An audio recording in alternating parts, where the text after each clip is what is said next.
Assalamualaikum warahmatullahi wabarakatuh. Kali ini kita akan membicarakan penggunaan unsur alam di dalam pantun. Kita sering menemui unsur alam seperti laut dan lautan, gunung ganang, bulan bintang, langit dan sebagainya. Dan saya mengambil satu daripada unsur alam itu, iaitu laut. Sering kita lihat dalam pantun ada penggunaan perkataan laut, samudra, segara, teluk, tanjung, ombak, gelombang, badai, batu karang, pantai, bahtera, perahu, pelabuhan, pangkalan dan sebagainya. Laut itu selalu digambarkan sebagai cabaran yang mesti ditempuh oleh seorang yang telah dewasa, seperti mana yang dinyatakan di dalam pantun ini. Kita lihat pantun ini. Rumah kecil tiang 1000, rumah besar tiang sebatang. Kecil-kecil ditimang ibu, sudah besar ditimang gelombang. Pantun ini menggambarkan laut sebagai perjalanan hidup untuk orang yang telah dewasa.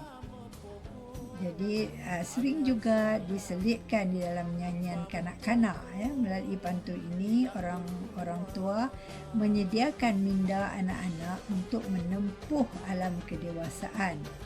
Ia menyedarkan bahawa dalam hidup ini tidak boleh selamanya berharap atau bergantung kepada ibu bapa dan orang lain. Pantun ini juga mengingatkan adalah tanggungjawab ibu menimang atau mengasuh, memberi kasih sayang dan tunjuk ajar kepada anak secukupnya sebelum mereka terpaksa keluar untuk menjalani kehidupan sendiri. Bila meningkat dewasa, anak kecil mesti dilepaskan untuk pergi mencari penghidupannya. Tibalah waktunya untuk berdikari dan ini digambarkan sebagai keluar menempuh lautan. Pembayang pantun ini menggambarkan dua perkara yang berbeza, iaitu perbezaan di antara rumah kecil dan rumah besar. Manakala maksudnya ialah masa kecil dan masa sudah dewasa. Begitulah kehidupan seseorang masa kecil. Dia sentiasa dijaga oleh ibu bapanya. Dia mempunyai rumah kecil tiang 1000. Tiang 1000 ni banyaklah yang akan memberi dokongan atau support. Tetapi apabila rumah besar tiang sebatang, jadi maksudnya dia akan berseorangan.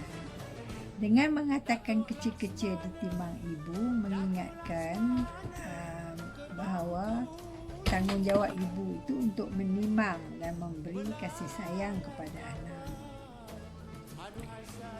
anak. Seterusnya pantun yang kedua ialah begini kalau mengail di lubuk dangkal dapat ikan penuh seraga. Kalau kail panjang sejengkal, jangan lautan hendak diduga. Pantun ini menyentuh perihal pentingnya melengkapkan diri dalam menjalani kehidupan. Seseorang haruslah menyediakan minda dan jiwa untuk menghadapi pelbagai cabaran. Terdapat peringatan bahawa kalau kail panjang sejengkal, jangan lautan hendak diduga. Kail panjang sejengkal itu menandakan suatu kekurangan. Jadi di sini terkandung nasihat supaya kita mengukur keupayaan sendiri di dalam membuat sesuatu pekerjaan. Dan begitu juga kita dicabar untuk menggandakan usaha untuk mencari kejayaan. Kalau kita nak mencari kejayaan, kita mesti menggandakan usaha. Kata pantun, mengail di lubuk dangkal mendapat ikan penuh seraga. Ikan itu mungkin cukup untuk dimakan sekeluarga. Tetapi jika berani ke tengah lautan, di sana menunggu hasil tanggapan yang lebih lumayan. Jadi untuk ke tengah lautan pula tentulah memerlukan alat yang lebih canggih, ya. Tidak hanya kail yang panjang sejengkal. Pantun seterusnya. Pohon beringin daunnya hijau, pucuk petola diselak-selak. Hati ingin hendak ke pulau, biduk ada, pengayuh tidak. Pantun ini menyatakan bahawa setiap orang mempunyai cita-cita dan impian. Hal ini dibayangkan pada baris hati ingin melihat pulau. Namun begitu, sebarang hasrat hanya dapat dicapai dengan usaha yang bersungguh-sungguh dan kelengkapan yang mencukupi.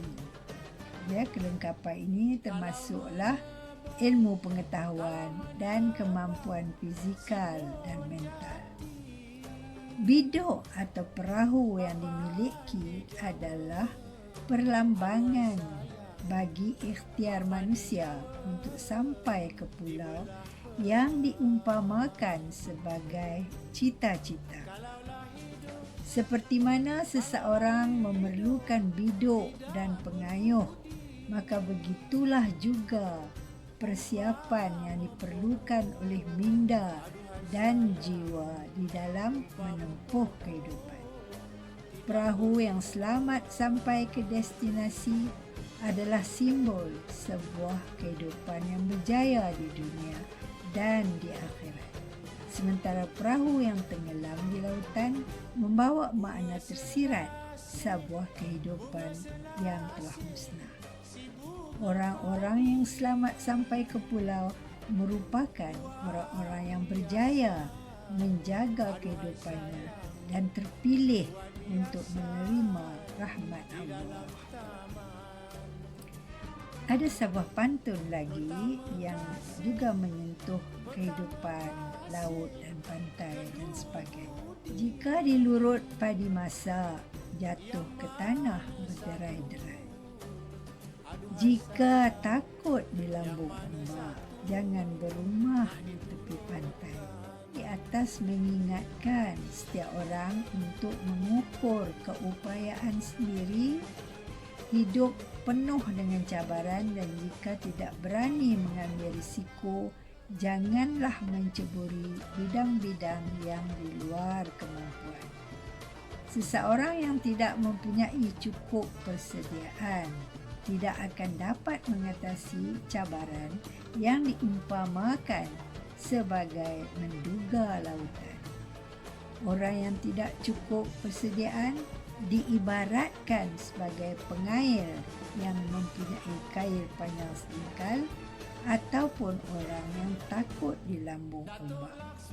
Selain dari kelengkapan fizikal, setiap orang perlu mempunyai persediaan mental. Jadi kalau tidak ada keberanian dan keyakinan dianggap sebagai tidak bersedia untuk menempuh ombak, takut di lambung ombak, kata pantun ini. Mereka dianggap tidak layak untuk berada berhampiran dengan laut. Ya. Jadi mereka diingatkan janganlah berumah di tepi pantai. Jadi sekianlah tiga pantun yang dapat saya ulas pada kali ini.